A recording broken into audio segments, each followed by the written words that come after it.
for us to start the morning session.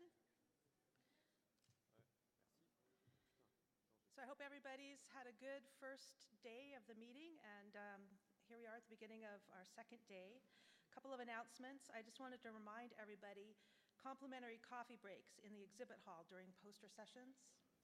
And then this evening from 6:30 to 7:30, there's a happy hour with the exhibitors. So be sure to use your complimentary drink ticket. It's good either for today or Friday. Just look behind your name badge for the bright yellow ticket. And today I'm pleased to have Anya Waite with us to introduce our plenary speaker. She is section head in polar biological oceanography at the Alfred Wegener Institution for Polar Marine Research. She's also professor of biology and chemistry at the University of Bremen and affiliate professor at the Max Planck Institute. She was a member of our scientific advisory committee, and she's come from Germany to be with us at the meeting. And one of her career focuses is on particle aggregation and flux in the marine water column. So she's an ideal person to introduce this morning's plenary speaker. So with that, I'll turn it over to Anya.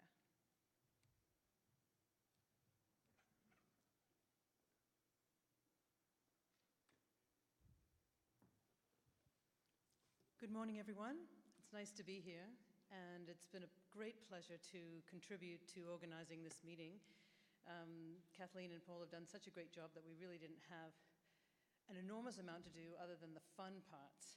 And one of the fun parts is actually nominating our most esteemed colleagues for plenary talks. So a great pleasure for me to have had the opportunity to nominate Lionel Guidi, and I'm very pleased that he was chosen as one of the plenary speakers. I'd also particularly like to thank the Schneider Group. One of the things that has really impressed me in being involved in organizing an ASLO meeting for the first time is just the incredibly well-oiled machine that Helen Schneider and her team bring to the ASLO enterprise. And they just make it look so easy. So thank you, Helen and Sue Rilla and the rest of the Schneider Group, who just make organizing these meetings so much easier than it would otherwise be. So, yes.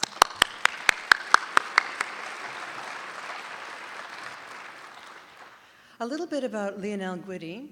Lionel has actually 2 PhDs, one from the Sorbonne and one from Texas A&M. He worked with George Jackson. And he then went to the University of Hawaii with the Gordon and Betty Moore postdoc fellowship and worked with Dave Carroll. So he is sort of a local Hawaiian in a way.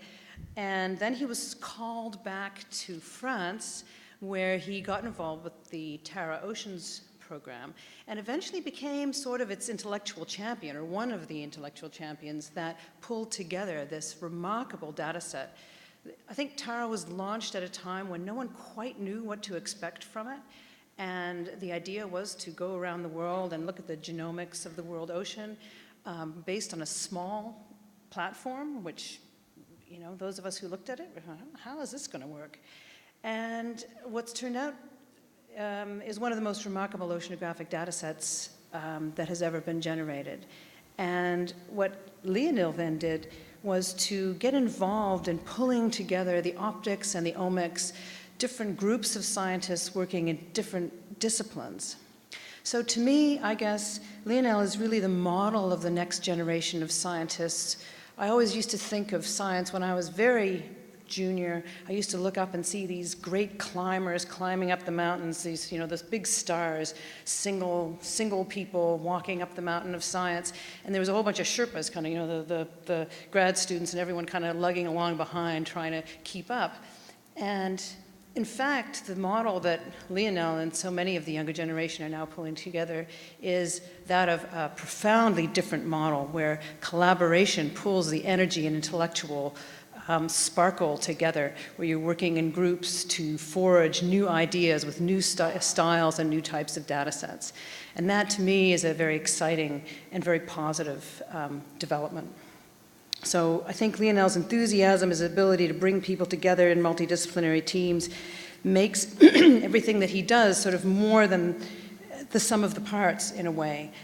So he didn't just analyze the data, he mixed different types of data together, developed awareness of different types of data sets and how they could be blended together, linked fields, worked with multivariate analyses, and generally launched new ways of working in this big data environment. And he actually, again, makes it look much easier than I think it is. Ladies and gentlemen, please welcome Lionel Guidi.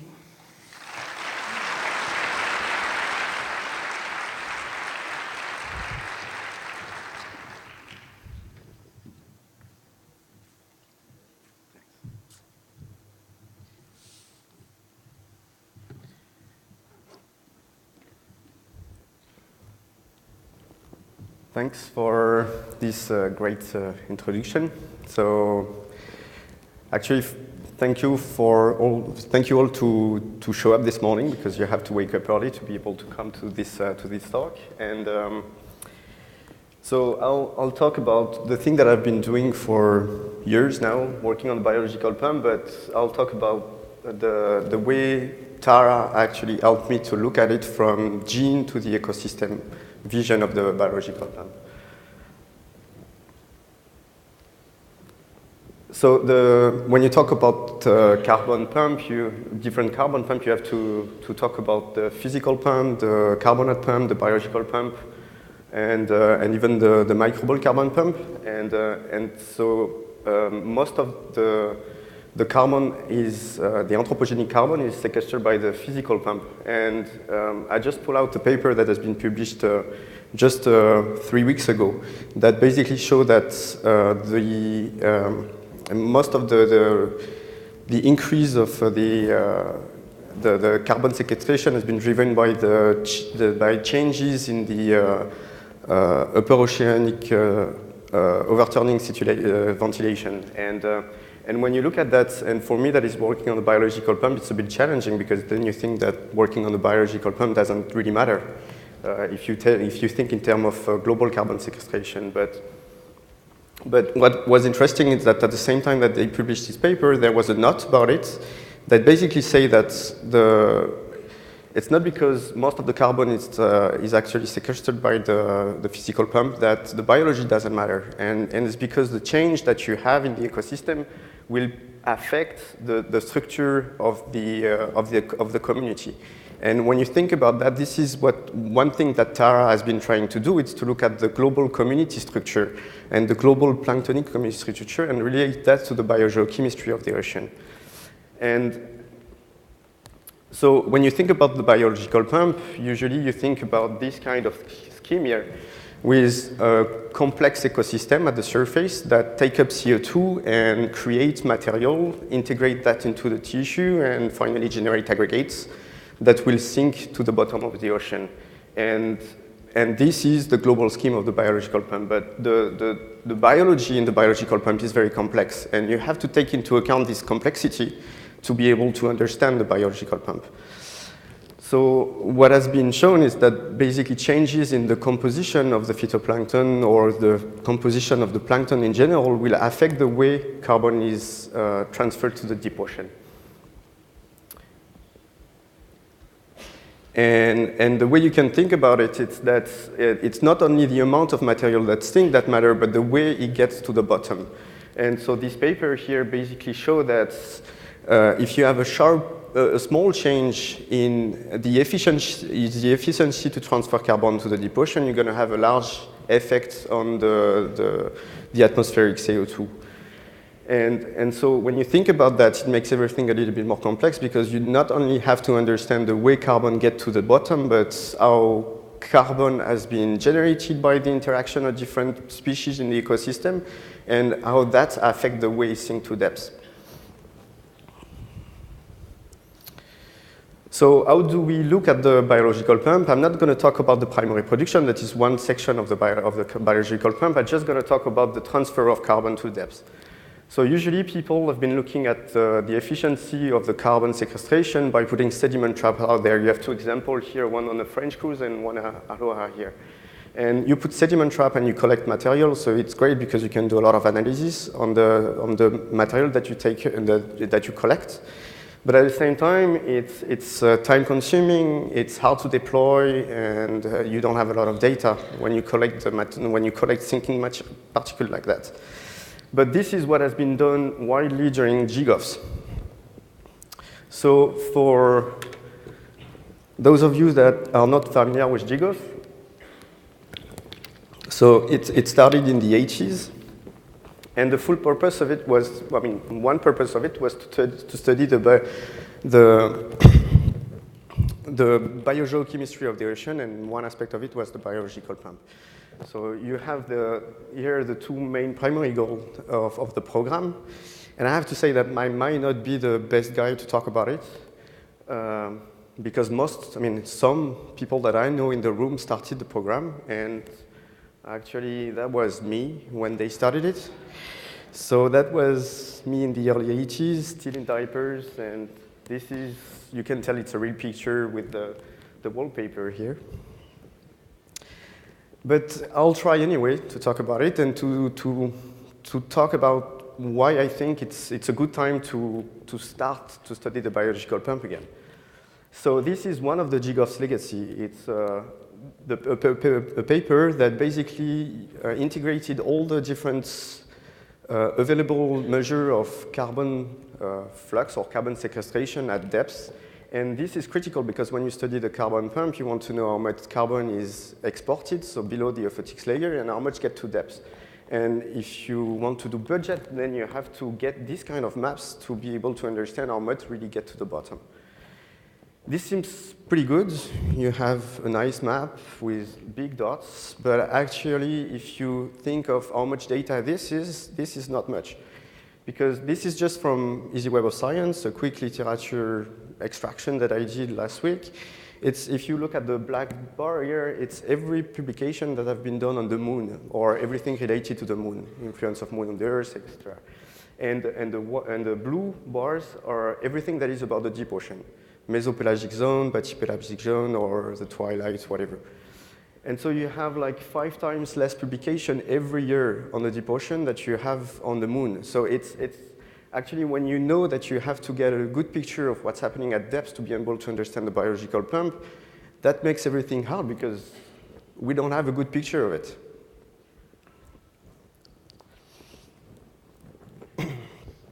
So the good thing is that people realize it, I think, and there's a lot of international initiatives that try to study the biological pump again. So I just pull out few, it's not exhaustive, but it's few programs that I know. So most of you probably know the export program, that is a US initiative, and that want to study the biological pump from remote sensing to basically what's happening in the water column. So it's good, but it's not the only initiative. You have also the Omics program, that is a UK initiative, and that has pretty much the same goal. They want to understand mechanisms and processes that drive the biological pump. They want to understand the balance between the production and what is consumed at depths. I mean, it's all key question in the biological pump, and they have no way to look at it. So it's again another initiative. You have also a Spanish initiative that has similar question in different areas of the globe. And there is a German initiative led by Morten Iversen that want to understand how efficient the carbon is sequestered to depths. And in France, we are trying to launch another initiative to try to study the biological pump with the flavor of Tara research, basically. So that's pretty good, but it's also time when you see that to try to do that all together, because with a lot of people in that room, a lot of people that are interested by the biological pump, and I like what Anya said, it's that now it's, I think the young generation, like myself, if I'm still young, it's to try to do all that together, because we need people with different skills, different backgrounds, and try to integrate all that at the global scale, and not just by countries. So you have to wonder why now, like you have a lot of people starting new program on the biological pump since like 30 years after JGOFS. What is new, what has been changed, what they missed, because you have a lot of studies during JGOFS and a lot of them are on the biological pump.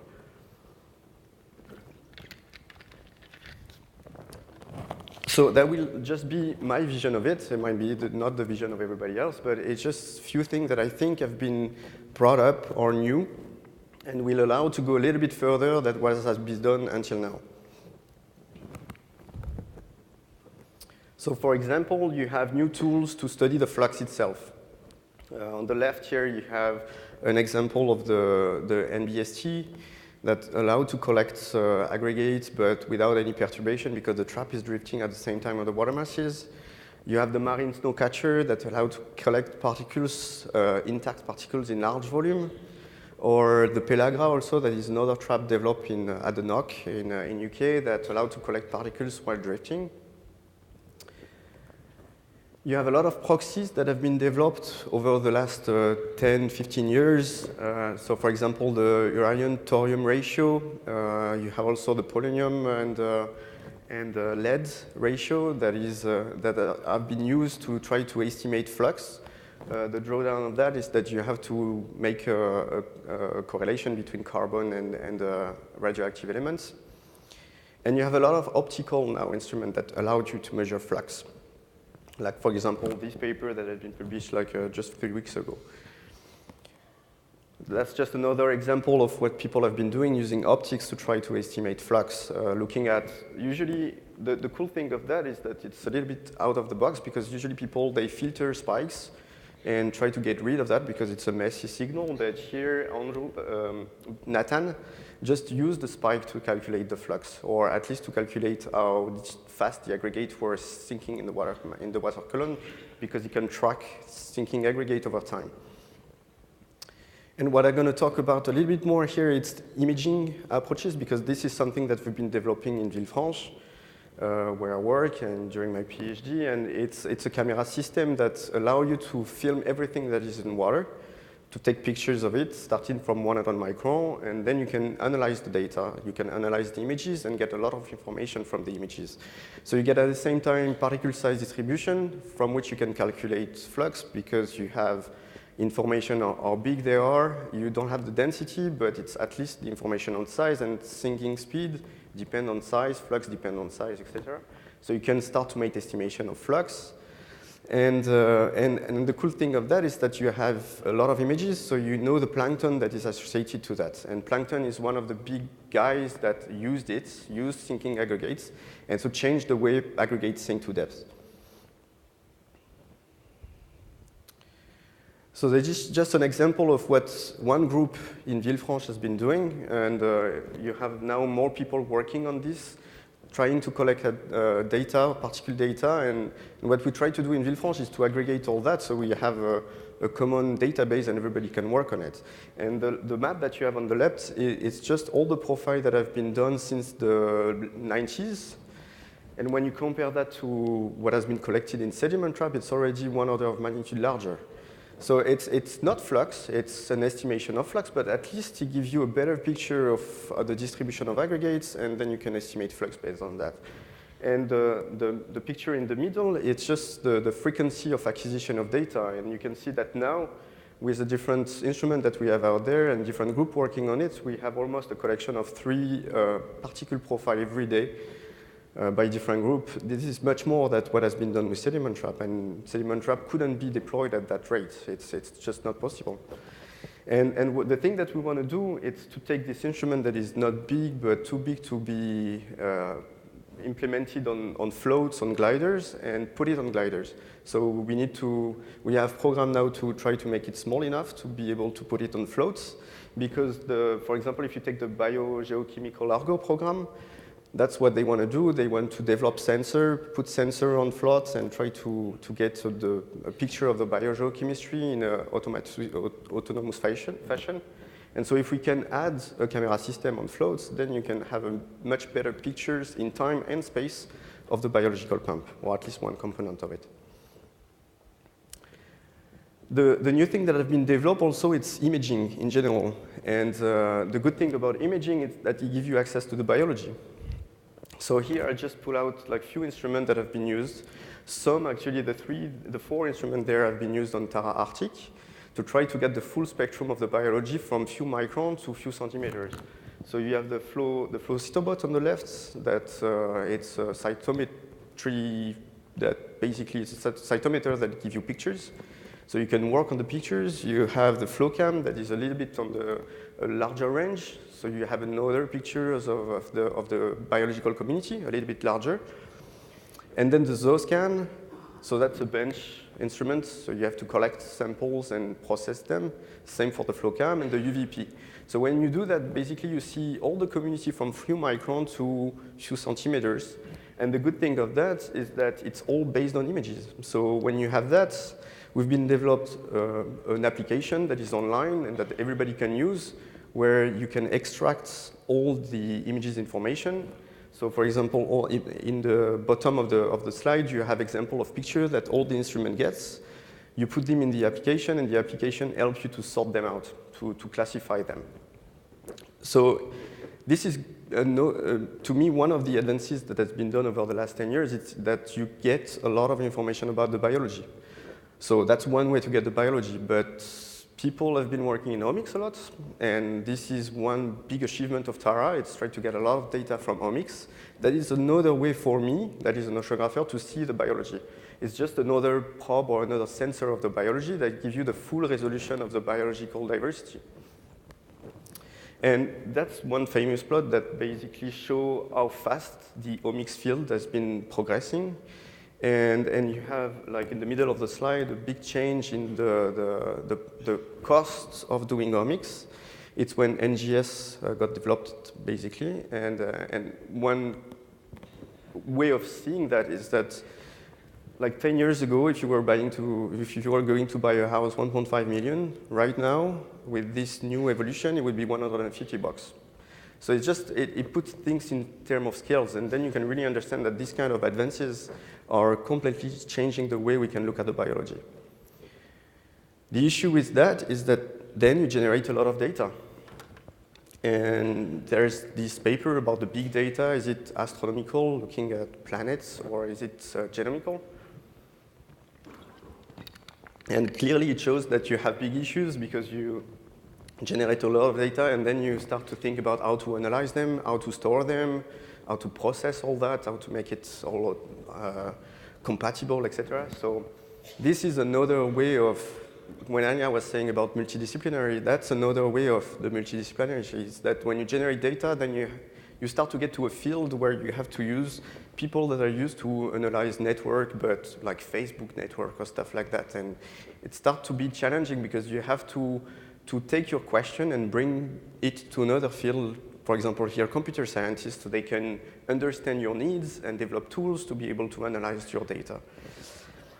But that's at the same time, it's very challenging, but it's very exciting because you go from the biology to the computer science, to the physics, to the chemistry, and you have to integrate all that if you want to understand your system. And to me, it's like, as an oceanographer, I had to look in other fields, and people working, for example, in system biology, they had similar issue because they were looking at the cell, but from the mechanistic point of view up to the functioning of the cell. And finally, when you look at the ocean, it's a little bit like that. It's another system with similar aspects and similar challenge.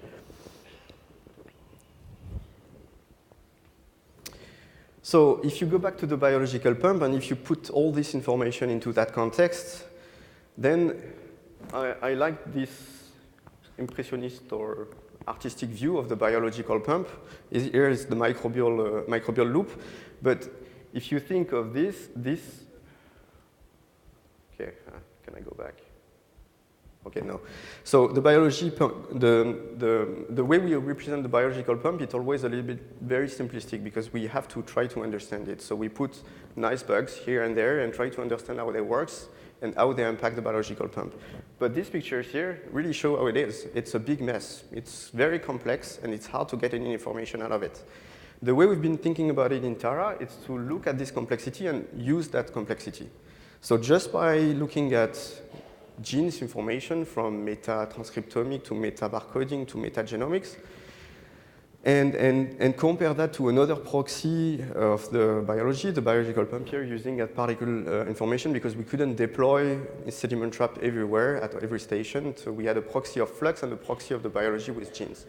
And so we tried to put all this information to try to make sense of the system.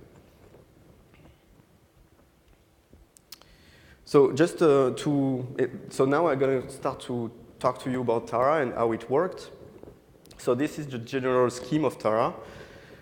So we've been collecting a lot of classical, physical, biological, or biogeochemical information in the water column using classical tools that we have in oceanography. This is just the list of things that we've been measured. Well, it sounds like classical, but you have to think that we were on a sailboat with very small space, and so we had to optimize everything. But basically, all the measurements that we've been doing are pretty much out there. The one thing that is probably missing is rates, because we couldn't do experiment on deck. It wasn't possible, but we have just stocks measurement of different things.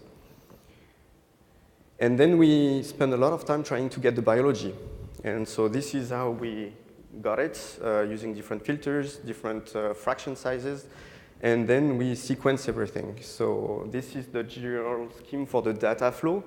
So you had the high throughput sequencing that gave you the information about the biology in general. And we had all imaging data that give you another picture of the biology. Here I'm not going to talk about much about the imaging data. I will focus on the genomic data and try to show you how we link that to the biogeochemistry. So here I just going to say a few things about what has been published and what we used then to try to study the biological pump. So all this has been published in Science a year ago, and it's all available. You can download the data, play with it. So we describe basically all the eukaryotic plankton diversity. This was a paper led by Colomar de Vargas, but if you take the list of people here, it's because everybody had a small role in that analysis. And this is why Anya was talking about collaborative work, because Tara is really a collaborative work. We are a lot of people working on it. I'm here to talk about it today, but it's not just me, it's a lot of people. So in this paper, what we came out with was that we came out with a saturation around 130,000 OTUs. This is 10 times higher than the number of formally described marine eukaryote plankton. And 1/3 of the data that we had couldn't be assigned to anything. So that's one of the data sets, but we had other data sets. So we had a catalog for prokaryotes, prokaryote taxonomy and prokaryote function. So just few outlines of this paper. So this is based on a subset of the total station that we had. It's 68 stations. It represents 40 million genes. 28% were not annotated. And if you compare that to what has been done before, for example, the GOFS, it's 1,000 times more sequences than the GOFS. And it's equivalent to 135 sequenced human genomes. So here you had the eukaryote, the prokaryote, and we also had information on the viruses, thanks to Matt Sullivan Group and Jennifer Brown that led the paper. This is the way they've been looking at virus diversity. They used protein clusters to try to get to the communities, the virus communities. And so they managed to define or identify about 5,000 viral community, while previously there was only 39. And they did some ecological analysis linked to the total information of the diversity. And recently, they used the full, that was only based on 36 stations, and they used the full data that we had now in Tara, the 150 station, plus they used some data from the Malaspina expedition to come up with a new catalog. And this catalog is also available, and everybody can use it. So one other aspect is that for now, it was just like stems collection. We have information on what was out there, but if you think in terms of community, things are collaborating or interacting a lot. And so one aspect of the work was also to try to understand the collaboration or the interactions. And so that's a slide that I like and I hate at the same time, because it's neat, it's a very fancy plot, there is no way you can understand it. So this is we call it a hairball in the group. But the good thing is that it gives you an abstraction of the interaction. And good thing is that when you start to plot, to play with graphs, you can apply a lot of tools to extract information. And you need abstraction to be able to extract information. So it's just one way of looking at the system. It's a mathematical way, but it's one way. And they've been looking at the interaction, the interactome, the way they call it, the interactome network, and basically find that there was more biotic than abiotic interaction in the network. That's just one aspect of it, but then you can really use that resource to extract information and relate that to the biogeochemistry, and that's what I'm going to do in the next slides. But then when you think about all this, it's kind of overwhelming, and that's the first feeling that I had when I started to work with all that. It's just that it's a mess. You have a lot of information about diversity and a lot of information about biogeochemistry, and I had no idea how to put that together.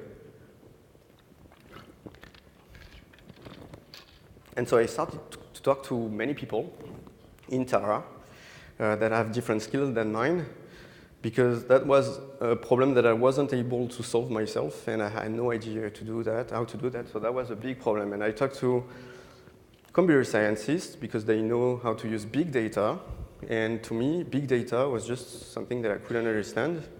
I don't know if you know what big data is, because everybody talks about big data, but nobody really knows what it is. And they explained me. I couldn't find a good definition of it, and I came up on that on the web. That guy came up with a very good definition of big data. He said it's like teenage sex. Okay, you probably don't understand where I want to go with that, but then if you think in terms of big data, it's like everyone talk about it. Nobody really know how to do it. Everyone think everyone else is doing it. So everyone else claims they are doing it. So yeah, that's a perfect definition of big data. But more seriously, so they explained me that it wasn't big data, it was complex data. It's another issue. It's another problem, because you put data that are very different information, and you have to put them together. So it's not a classical analysis that you can do. You have to pull out information from different kind of data sets. And so the way we thought about it is like, okay, we have a big network. We have a lot of information in that network, and we're going to try to extract that information and try to extract it in relation to environment. And my question was on the biological pump, so we try to extract it based on the biological pump. And so if you think of the network, the big picture on the left, then you can think about splitting it. And you have method to do that come from the system biology, where basically you just cluster things in the network, and you cluster the things based on the topology of the network, the way the network is shaped. And so when you do that, then you can project information into it and try to make correlation between the topology of the network and the environmental parameters. This is what you have on the right. This is just an example for eukaryotes, where you have on the left side the different colors, or what we call modules. Modules are a sub-fraction of the network. And then you have a bunch of bugs that interact, and it's the total interaction that is correlated to the parameters that you're interested in.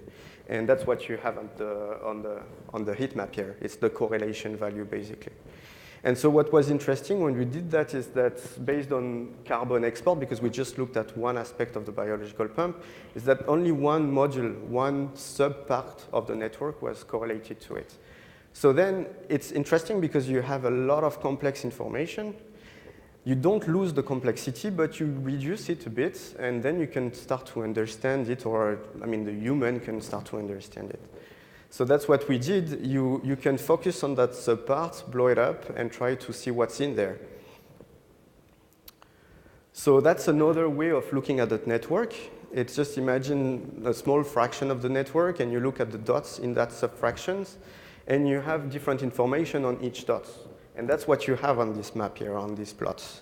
On the left side, it's the correlation of the individual dots to the variable. It's not the total subnetwork part, it's just the individual. And then you have the node centrality, that is how central this dot is to maintain the coexistence of the interaction. And so that's interesting because it gives you information of how important the bug is for the variable, and at the same time, how important the bug is for the community. And that's a different way of looking at communities, because when you do classical one-to-one correlation, you only extract the thing that directly correlates to your variation, whatever you want to measure. Here, you understand how these things interact and how they matter for the biology and the biogeochemistry at the same time. And so when you have that, it's still a lot of information, and you want to understand which one matters most, and you have neural network analysis that allow you to do that. That's just another way of looking at it that gives you the VIPs, very important plankton. Now, it's very important for the prediction. So you have a bunch of bugs, but you can extract only the one that matters if you want to predict the variation of the variable. It's just another mathematical tool to be able to test the correlation and see which one matters when you want to make a prediction. So when we did that, the cool thing is that on the eukaryote here only, you find the bugs that you think should be there based on the knowledge of the biological pump. So you find some diatoms, you find some copepods, but then you find other species that matters, and they're supposed to matter, but were not expected to be there. And one bugs that matter a lot here was in general Colodaria, that is a rhizarian. And that started to be interesting because we also, based on other analysis, Colodarians were pretty important in all the analysis that we have been doing. So then we look at it with a different instrument, a different data set on images, and so we published at the same time the distribution of rhizarian in the global ocean. And the cool thing of that is that it's been done with using images that doesn't disrupt the community in the water column because it only takes pictures, it doesn't collect things. And usually Colodarian and rhizarian in general, they don't do well in nets. When you collect them, they just disappear. And when you use images, then you can really understand what is the global distribution of this group. And actually, they were pretty important. If you look at that map, what you have is the distribution, the latitudinal distribution of the rhizarian. And on the equator, in terms of biomass, the biomass is as important as the one of copepod, for example. So it's a group that matters, and it matters a lot when you put that into the context of a biological pump. So everything starts to make sense here. Even though we did not expect it to find the Colodarian there, they were there, and then we had a parallel data set that allow you to understand why they are important. So we did that on so we did the analysis independently on eukaryote, prokaryote, and viruses. And what you have here, it's the same analysis, but on the prokaryotes. It's not easy to understand the relationship between eukaryote and the biological pump, but a lot of people have been studying it, and so you can find a lot of information in the literature about how bugs are important, particular bugs are important for the biological pump. But for the prokaryote, it's much harder because there is pretty much nothing. There is few studies, but not a lot. And here, what came out, it was like Synechococcus that came out as a big player there. And I personally was not expecting that. I would have expected, for example, Prochlorococcus that is much more out there. But that's the bug that came out. And we did a separate analysis on the viruses, completely independent data sets. And what came out is that it's the phage of Synechococcus that is tightly related to the biological pump here. So again, everything starts to make sense, and you start to understand why playing with the full community and the interaction into that community is important when you study the biogeochemistry of the ocean.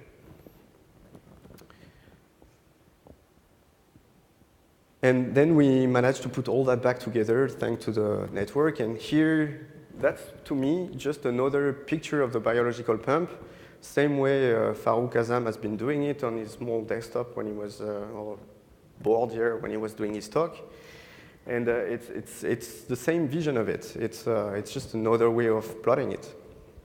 But that's the first time that we managed to put the complexity of the communities that is related to a biogeochemical process.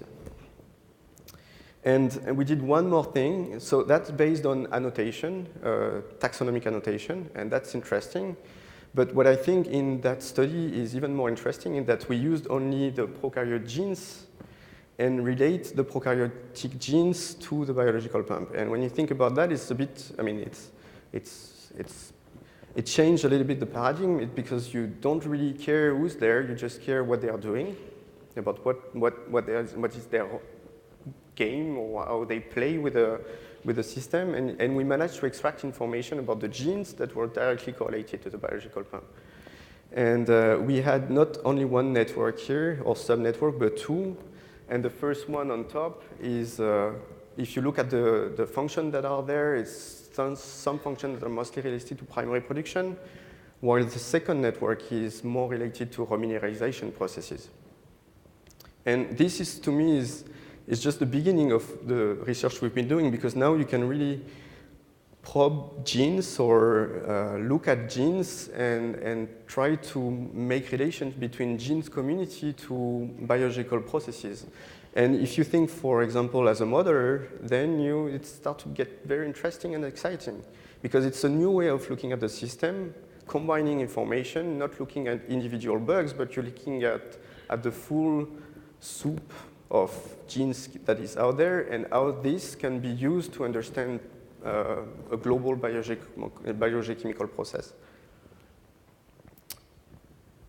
So that was pretty much what I had. And again, this is not just my work, it's things that I've been working on for now about 10 years and 5 years or 6 years in Tara. And these are all the people, I mean, some of the people that have been collaborating with me on this. And I have to acknowledge many other people, because that's just few people, but Tara, it's about 120 different scientists with different expertise, different skills. And it's challenging to work with all of them, but at the same time, it's very exciting. And I just want to highlight few people, because this talk actually came after a lot of thoughts. And the people that you have on top, it's people that inspired me over the last 10 years. Gabi Gorski and Eric Arsanti on the two extreme sides are the ones that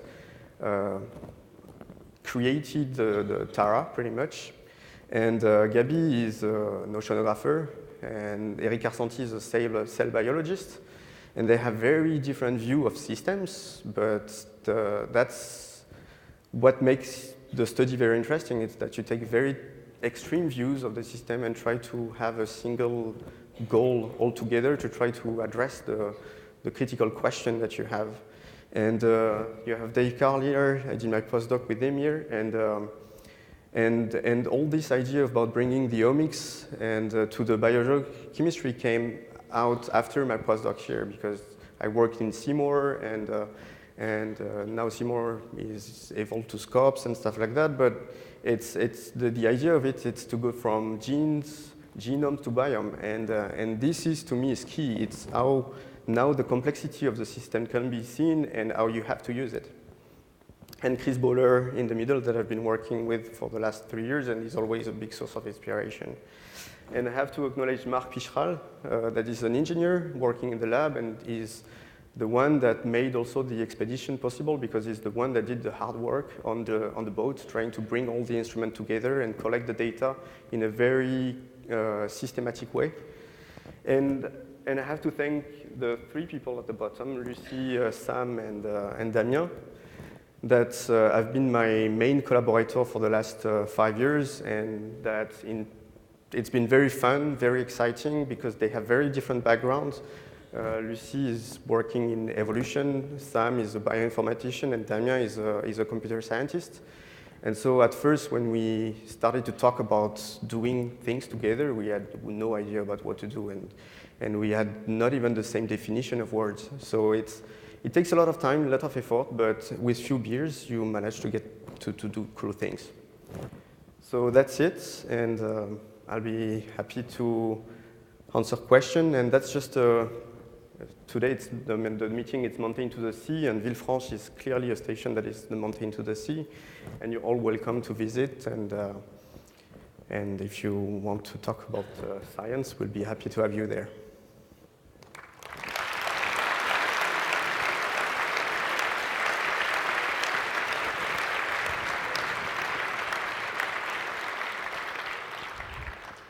Thanks very much. Are there any questions for Lionel?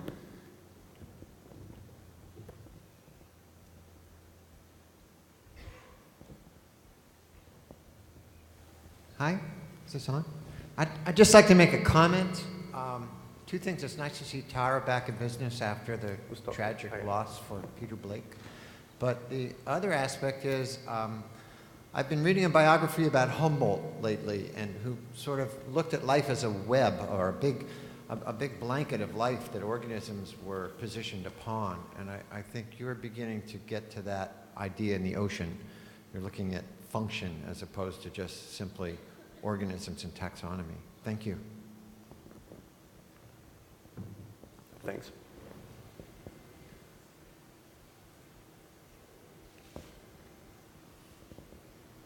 Wonderful talk. Typically, diatoms and coccolithophores are often thought as being important for carbon export, and they seem to not come up in your network analysis. Can you give any insight as to where they do fit into with regard to carbon export, according to your analyses? Yeah, actually, they came out in the network. It's just that I have been highlighting the one that seems to be more important based on the correlation. But they are part of the network that is correlated, the subnetwork that is correlated to carbon export. It's just not all the diatoms. Some diatoms are there, some coccolithophores are there. So it's a little bit more complex than what I've been showing, but they are part of the network. It's just when you think about it, maybe they're not the more important ones. They matter in terms of total carbon exports. That's I mean, there's no doubt about it because you have direct correlation between diatom and the total carbon exports. But in terms of how these evolved and how they get to be the most important player in terms of absolute value, it's because maybe some other organisms are there to support their growth and to allow them to generate the flux when it's happening. Any other questions? I had one question. The functional genes, when you're looking at the two groups of genes, which seem to be important in driving the biological pump, what were the key messages there in terms of the processes, the biological processes that are key for carbon export? And I guess I was aware that the vast majority of the important genes were not known. Yeah, so that's one of the big things that we're going to have to work on. It's that 70% of the network, the gene network, are not assigned to anything. So it's a big unknown, and we don't really know. But from the gene that we can tag or name, like I said, the first network is related to primary production, like photosynthetic system and stuff like that. And the other one is mostly related to remineralization.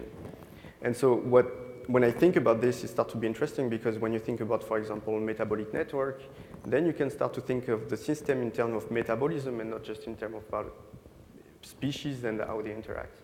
And for a model, modeling the metabolic rate, the metabolic the pathway of one aspect of the biological pump can be very interesting, and then you can plug that into the biogeochemistry, the way we model the biogeochemistry in the ocean.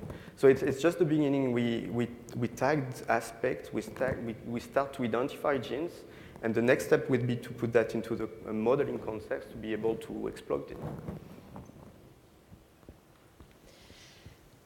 One last question.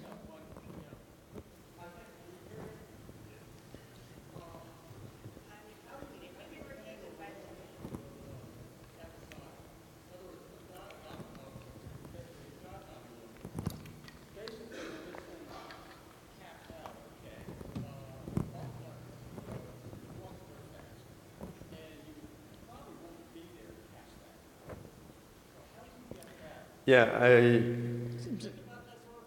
The question is, how do you understand episodic flux in the context of this work? Yeah, that's a good question. We don't. Here, clearly, there is the chance to capture an event here, it's very thin. And actually, if you look at the data set, we don't capture any events. We try to. We were in bloom situation, for example, but there is a timing between bloom and export anyway, so you don't have it. But what we have is the background situation, and we have the global pictures that integrate a lot of variability, and that's the thing that we wanted to get. It's the average signal of it, which is not the same thing as getting the event, and I completely agree with that. For that, you would have, for example, to have time series of that information, genes and biogeochemistry, and then you can start to put all that into a dynamic system, and that's another aspect of it, and we couldn't do it with Tara.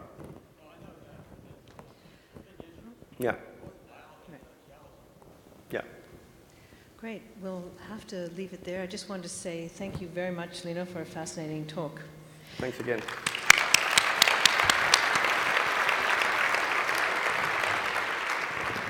We have a couple of announcements, just a reminder that there's complimentary coffee breaks in the exhibit hall during the poster sessions. And today, happy hours with the exhibitors from 6:30 to 7:30. Be sure to use your complimentary drink ticket, the yellow one on the back of your name badge, and look behind. And this is good for today or Friday, so you can choose. Thank you.